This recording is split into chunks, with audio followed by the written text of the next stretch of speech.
لیکن یہ کیوں ہے؟ کریڈیبلٹی کا فقدان کیوں پیدا ہو رہا ہے؟ یہ خطرناک ہے۔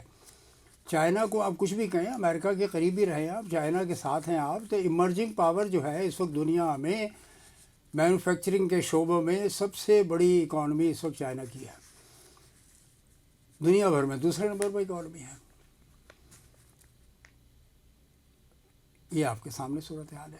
Organisation of economic cooperation for development OECD، اس کا اپنا گروپ ہے۔ تو پاکستان تو کہیں نہ 3 میں نہ 13 میں، ہمیں 3 اور 13 میں کہیں پہ اپنی پوزیشن بنانے کے لیے ضروری ہے کہ ریجنل بلاکس میں اگر سارک بیٹھ گیا ہے تو آپ ریجنل کوآپریشن میں بنگلہ دیش سے، چائنا سے اور خود ایران سے کوآپریشن بڑھائیں۔ اکنامک کوآپریشن کی بات ہو رہی ہے، اور عرب کنٹریز اس میں آتے ہیں تو ویل اینڈ گڈ، بہت اچھی بات ہے۔ مینوفیکچرنگ سیکٹر، اس میں جابس بھی نکلیں گے، ٹیکنالوجی ٹرانسفر اگر ہو سکتی ہے تو وہ بھی نکلے گی، اور پاکستان کو الٹیمیٹلی اس کا فائدہ ہوگا۔ یہ ہے انرجی سیکٹر۔ اور پھر دیکھیں آپ، دوسری بات یہ ہے کہ کاسٹ آف پروڈکشن کے فیکٹر کے اوپر آپ نے کوئی کمیٹی نہیں بنائی ہے۔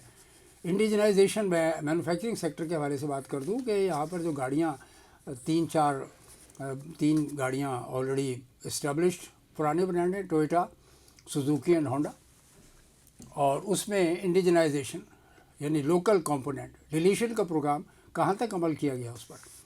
یہ مینوفیکچرنگ جو ہے یہ بڑے بڑے ہاتھی ہیں، یہ حکومتوں کو کھا جاتے ہیں۔ یہ ہے برانڈ کی صورتحال کہ ہمارے یہاں الٹا وہیں کھا لیں، اس کو اکانومی کو ہی کھا جاتے ہیں وہ۔ یا گاڈ فوربڈ مبینہ طور پر کرپشن بہت زیادہ ہوتی ہے، گاڑیاں تحفے میں دے دی جاتی ہیں، جیسے پرویز مشرف کو ایک گاڑی ہمیں لا کر دے دی تھی ٹوئوٹا گروپ نے، رفیق حبیب نے، مرحوم نے۔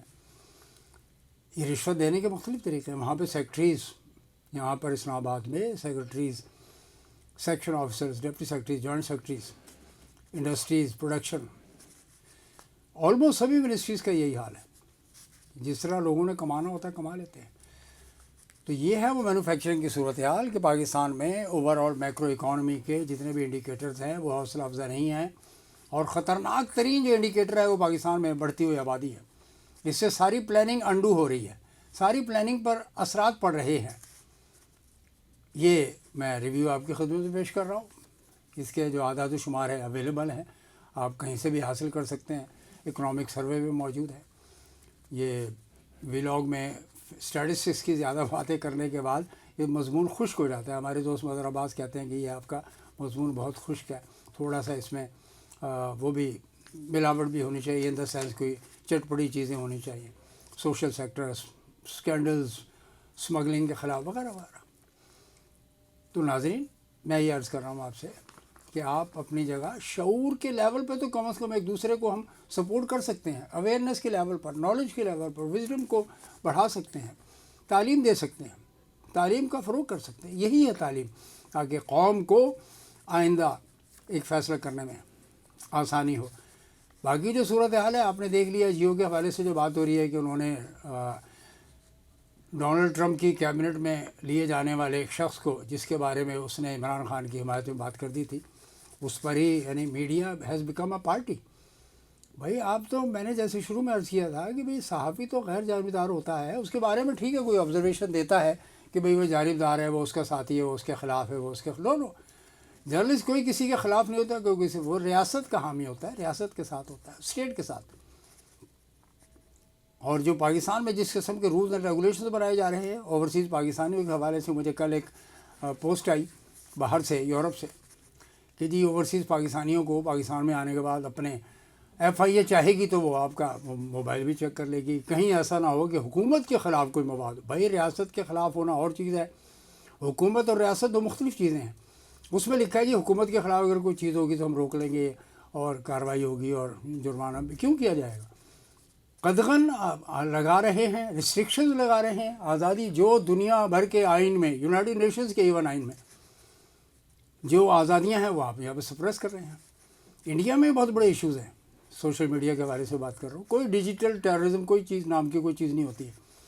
آپ کے پاس آپ کی فلسفی میں، آپ کے نیریٹو میں، آپ کے الفاظوں میں، آپ کے کہے اور لکھے جانے کے اندر اتنی جان ہونی چاہیے، اتنی سچائی ہونی چاہیے کہ سامنے والا سچ اور جھوٹ میں فرق محسوس کر سکے۔ تو میں ناظرین یہ سمجھتا ہوں کہ پاکستان کی اکانومی کے لیے سچ بڑا ضروری ہے، پاکستان میں سیلف ریلائنس کے لیے، خود کفالت کے لیے سچ بہت ضروری ہے۔ ایتھکس اینڈ مورالٹی یہی تو چیز ہے۔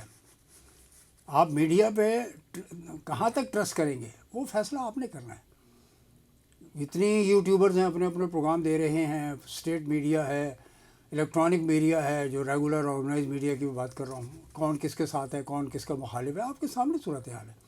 لیکن کیا اس سے کوئی نیریٹو کسی ایک شخص کے خلاف یا کسی ایک پارٹی کے خلاف؟ ایک زمانہ تھا جماعت اسلامی کے خلاف بہت بڑا پروپیگنڈا ہوا کرتا تھا، میں بھٹو کے زمانے کی 70s کی بات کر رہا ہوں، یہاں تک کہ ان کے آئیڈینٹیفائی کر کے ان کے لاہور شہر میں ان کے گھروں کے اوپر کراس لگا دیے گئے تھے۔ 76 اور 77 کی بات ہو رہی ہے۔ نتیجہ کیا نکلا کہ نفرتوں کے بیج بونے والے صحابی دنیا سے رخصت ہو گئے۔ جماعت آج بھی موجود ہے اور ان کی اپنی پیپلز پارٹی بھی موجود ہے۔ تو بات یہ ہے کہ economic programme, socio economic programme, welfare, جیسے کل میں نے بے نظیر انکم سپورٹ پروگرام میں کہا تھا کہ آپ کو نئے نیریٹو کی ضرورت ہے، نئے ورژن کی ضرورت ہے، نئے پلان کی ضرورت ہے، اور لے آئیں۔ ابھی تو آپ کے پاس حکومت ہے نا، ابھی اب کب تک ہے یہ مجھے نہیں معلوم، لیکن لگ یہ رہا ہے کہ دل کا جانا ٹھہر گیا، صبح گیا یا شام گیا۔ عوام بہت تنگ ہیں، معاشی اور سماجی طور پر مسائل و مشکلات، اور پھر سراؤنڈنگز میں جو ڈیولپمنٹس ہو رہی ہیں وہ بھی انتہائی خراب اور خطرناک ہے۔ آج کے لیے اتنا ہی، میں اجازت چاہتا ہوں۔ ڈاکٹر عبد الجبار خان آفیشیل یوٹیوب چینل آپ سبسکرائب کیجئے، شیئر کیجئے، کمنٹ کیجئے، اور دوستوں کو بھیجیے، اس پر تبصرہ کیجیے۔ بہت بہت شکریہ، والسلام۔